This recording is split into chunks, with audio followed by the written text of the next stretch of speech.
E aí, galera do Café com Concurso, a gente está voltando aqui para o nosso segundo bloco de correção das questões do concurso de auditor fiscal da Receita Federal deste ano de 2012 e a gente já vai entrar direto na questão 32. Na tela, por favor.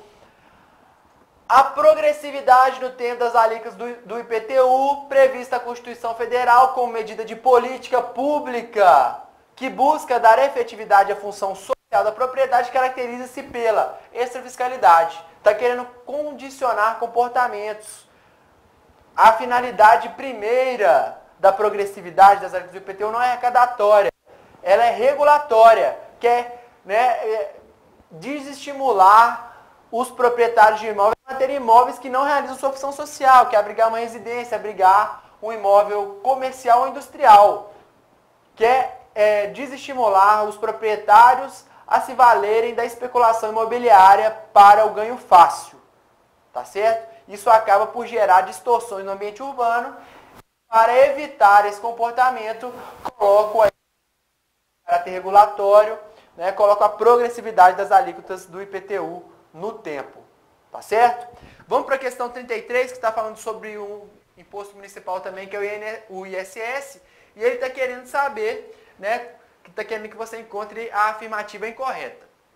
Letra A vai dizer que no conjunto de serviços tributáveis pelo ISS, a lei complementar definirá aqueles sobre os quais poderá incidir o mencionado imposto, com o que realiza a sua finalidade principal, que é afastar os conflitos de competência em matéria tributária entre as pessoas políticas. Está correta, a lei complementar 116 veio principalmente para determinar com clareza quais são os serviços tributáveis pelo ISS, principalmente para resolver conflitos de competência com relação ao ISS. Na construção civil, a dedução do valor dos materiais e subempreitadas no cálculo do preço do serviço para fins de apuração do ISS não configura isenção. Realmente, não é uma isenção. Tá? Isso está correto. Isso foi decidido num primeiro momento no Linding Case lá do recurso extraordinário 236.604 e o STJ, né? Posteriormente, quando o STJ foi criado com a Constituição de 88 e assumiu a interpretação aí da legislação infraconstitucional, lá na primeira turma e na segunda turma eles adotaram esse entendimento do STF, que basicamente quer dizer o seguinte: o ISS incide sobre obrigações de fazer.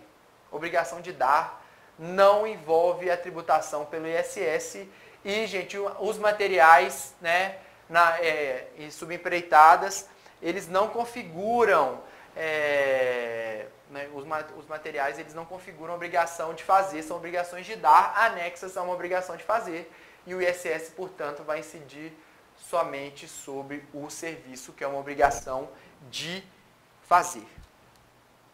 Letra C, não há incidência sobre operações bancárias, está certinho, né?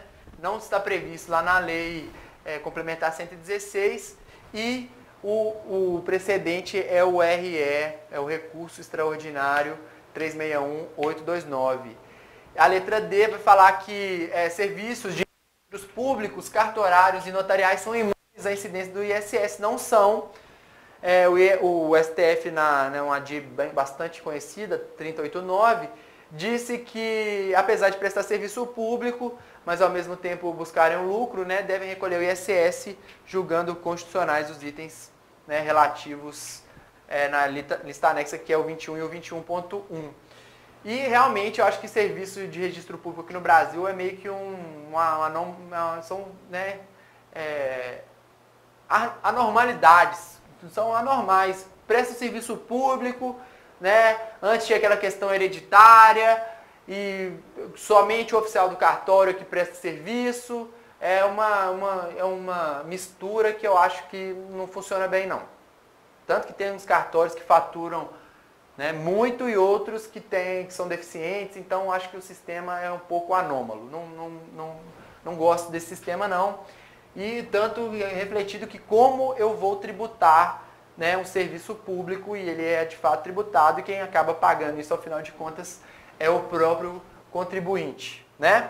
Se houver ao mesmo tempo locação de bem imóvel e prestação de serviço, o ISS incide sobre o segundo fato sem atingir o primeiro. É o teor, né, da súmula vinculante número 31, que fala que não exonera a prestação de serviços concomitante à locação de bens do pagamento do ISS. Se houver ao mesmo tempo locação de bem e prestação de serviço, o ISS incide sobre o segundo fato sem atingir o primeiro, tá? Então, né, reafirmando o entendimento do STF, que aplica o ISS só para obrigações de fazer. Questão 34, né, vai falar assim: em matéria tributária, de acordo com a Constituição Federal, compete a lei complementar, exceto. Tem essa questão também na revisão lá dos alunos presenciais. Eu falei todas as hipóteses em que a lei complementar ela é obrigatória no campo tributário.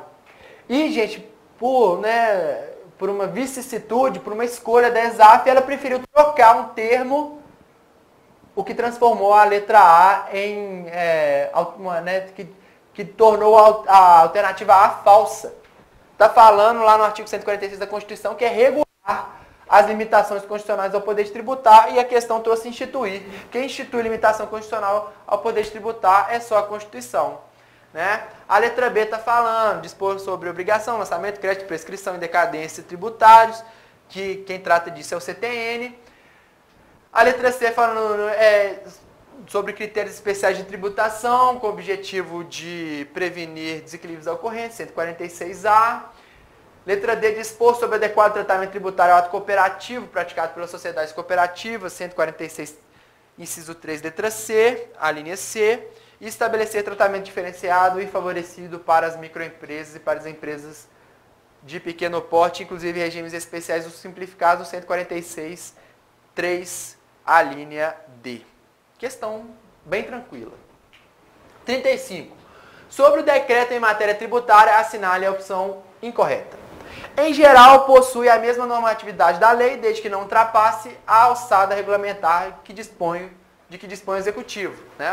Essa é a função do decreto. Né? Ele vai regulamentar o que a lei está dizendo. B. Não se limita a reproduzir as leis, podendo inovar em relação à criação de deveres e obrigações, desde que não extrapole aquelas. Né? Gente, ele não pode inovar. Não pode inovar com relação à criação de deveres e obrigações, né? E ele tentou te ludibriar falando desde que não extrapole aquelas. Não pode criar. Quem cria obrigação e quem cria dever é a lei. Sendo o regulamento da lei, embora não possa modificá-la, tem a missão de explicar a norma geral ditada pelo Legislativo, exatamente. No âmbito estadual, cabe ao governador do estado e no municipal ao prefeito a edição de decretos regulamentando as leis federais, estaduais e municipais. Né? Sim, o CTN é uma lei federal e vários decretos do governador e vários decretos do prefeito regulamentam as disposições do CTN. É uma lei federal, complementar materialmente, né? Mas que sofre regulamentações aí pelos entes. A lei complementar 87 de 96 é uma lei federal e sofre regulamentação aqui no âmbito estadual, tá? Não se sujeita, quer no controle concentrado, quer no controle difuso, à jurisdição constitucional. Exato. Né? O decreto que está dizendo aqui é um ato normativo secundário. O controle de constitucionalidade está vinculado a atos normativos primários. Esse decreto aqui está sujeito ao controle de legalidade. Se fosse aquele decreto autônomo do 84.6, aí tudo bem. Ele é um ato normativo primário, pode sofrer controle de constitucionalidade. Letra E, correta. Esse decreto, genericamente falando, não se sujeita ao controle de constitucionalidade, nem o difuso, nem o concentrado. 36. Sobre a vigência da legislação tributária, assinale a opção incorreta. Entende, essa questão aqui gerou muita polêmica, muitos recursos. Entende-se por vigência a aptidão de uma norma para qualificar fatos, desencadeando seus efeitos de direito. Muitos alegaram que essa é a alternativa correta. Né? A vigência é a aptidão de uma norma para qualificar fatos, desencadeando seus efeitos de direito. Vigência e eficácia, atributos normativos que costumam existir simultaneamente no direito tributário, podem existir separadamente. Sim, né? A norma com a publicação ela está vigente, mas respeitando aqueles períodos de vacácio especiais do tributário, né? A sua eficácia vai acontecer um tempo depois. Pode-se ter no direito tributário norma vigente, mas não eficaz. Sim, Pode. Como no caso das que majorem tributos, que em geral tem sua eficácia diferida para início do exercício financeiro seguinte ao qual foi publicada. Todavia, não se admite norma eficaz e não vigente, né? Essa questão aqui, né, ela tem alguns erros, foi considerada no gabarito preliminar como incorreta, tá certo? Muitos autores alegam, né, que não se concebe norma eficaz e não vigente, tá? Tem até uma questão ali envolvendo os tratados internacionais, que o tratado ele suspende a eficácia, né? A lei, gente, ela tá com a eficácia suspensa, mas essa lei ela é vigente, ela está vigente, ela está no mundo do direito. Ela só não está com eficácia, ela só não é eficaz, tá certo? Tem esse problema aí, né? Vamos ver com as outras que elas nos dizem. As normas constitucionais de eficácia limitada constituem exemplo de norma que, embora em vigor, não está apta a produzir efeitos, né? Correto. Precisa de uma lei para que ela produza os efeitos plenamente. No caso das leis que necessitam regulamentação, é lícito ao regulamento, sem alterar o mandamento legal, estabelecer o termo acorde de incidência da nova norma tributária, não podendo ser interpretado, todavia, de forma a surpreender o contribuinte. Correto também.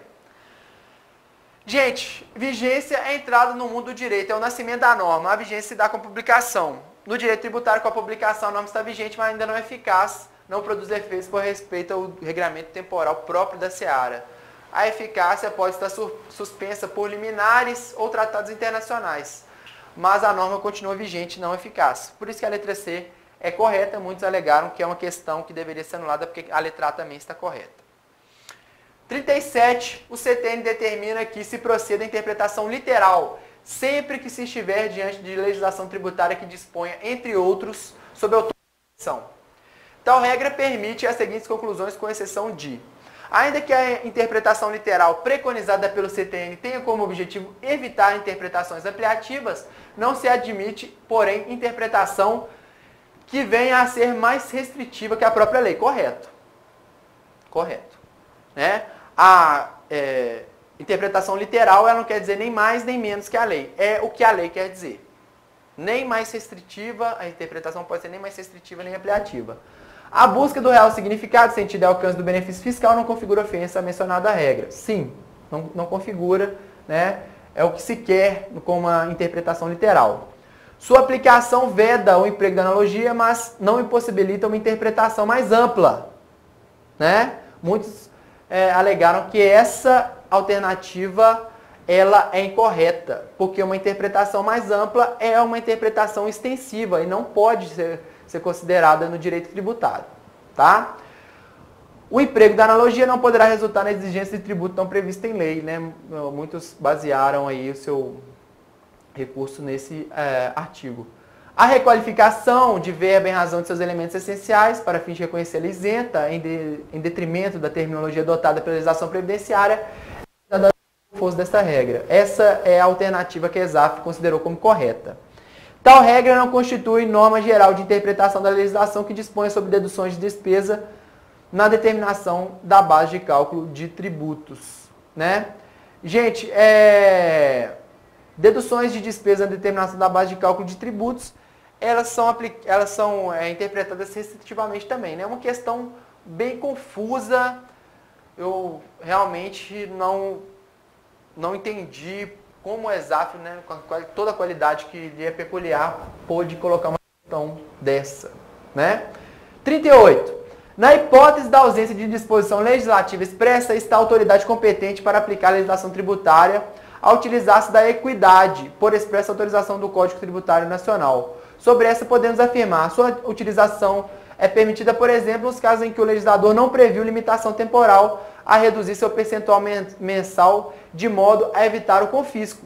Sim, né? É uma das hipóteses expressamente previstas aí para equidade. Né? Na equidade, de certa forma, até se poderia afirmar que o juiz poderia estar se rebelando contra a regra geral determinada pela norma. Não, ele não se rebela, ele adequa à regra geral, né?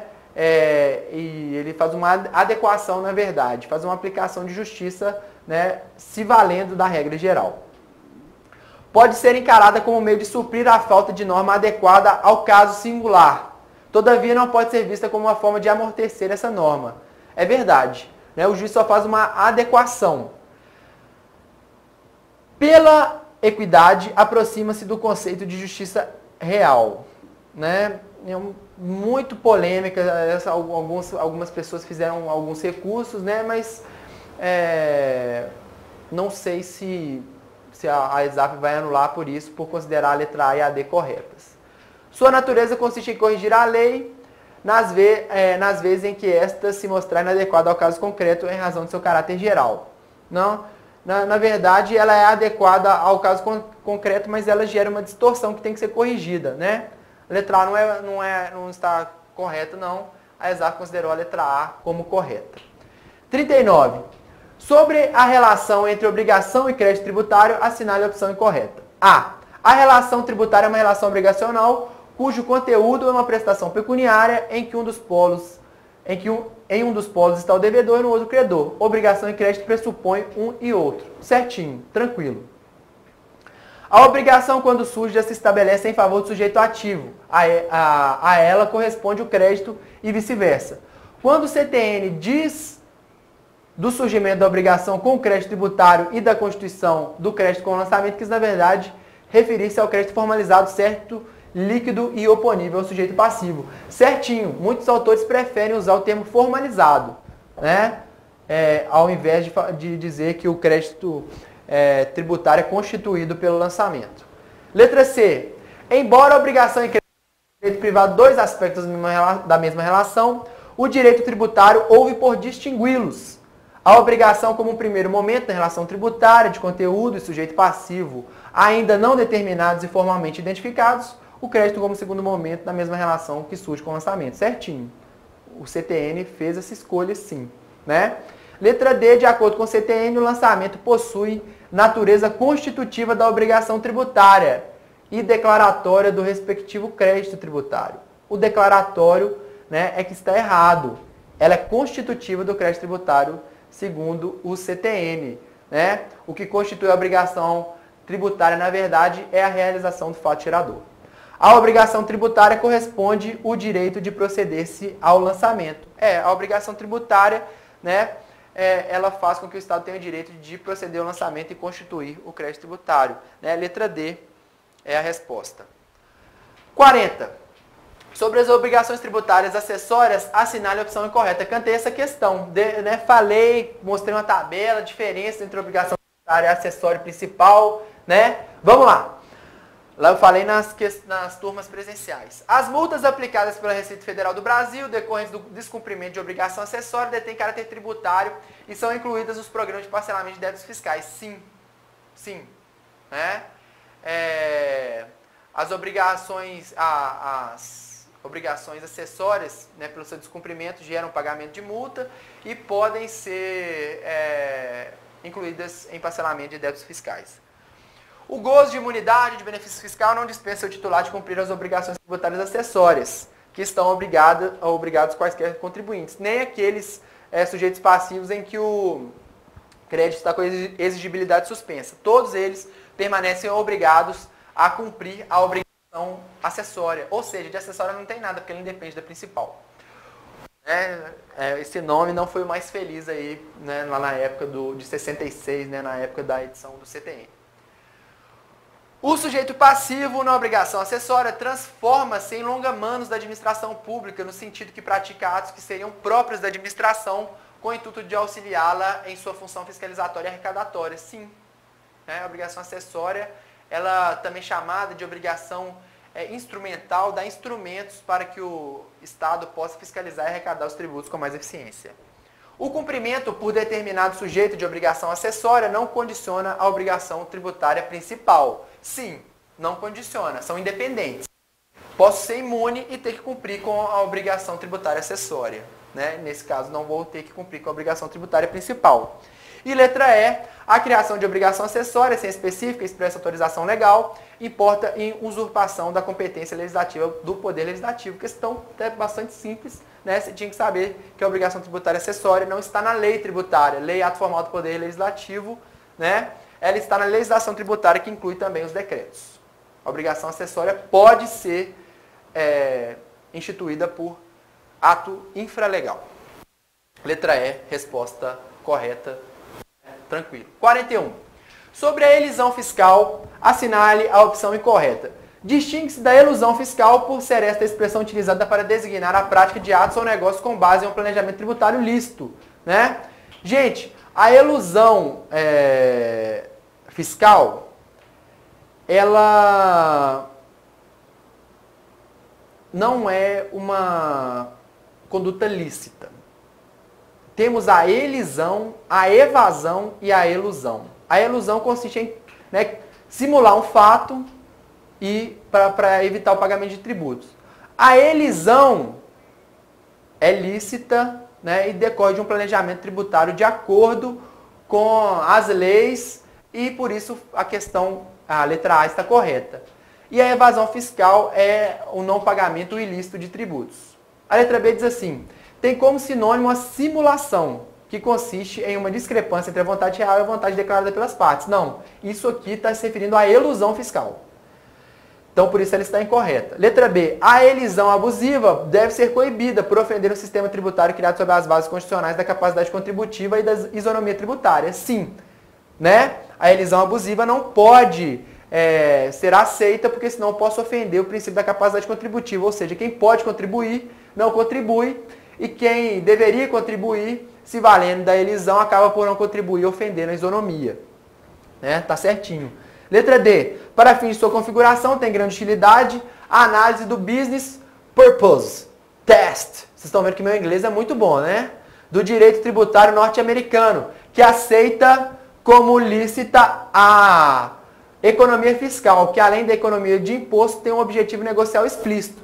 Gente, eu não posso criar uma empresa num molde esdrúxulo, totalmente estranho, né, às finalidades econômicas da minha empresa, só pelo fato de ter acesso a alguns benefícios fiscais. A escolha por determinado ato ou por determinada forma da empresa tem que ter um objetivo negocial, tem que demonstrar que tem relação com o objeto da minha empresa, porque senão, né, eu posso abusar da elisão fiscal, posso usar desse planejamento tributário. Não se confunde com a dissimulação. Dissimulação tem a ver com elusão, né? Tem o ato simulado e tem o ato dissimulado. O ato simulado é nulo, é inexistente, e a dissimulação, o ato dissimulado, ele pode ser aí tributado, né, por conta dessa elusão, que é uma prática ilícita. Meus caros, a gente continua a correção no nosso próximo bloco. Um forte abraço para vocês, força, até lá!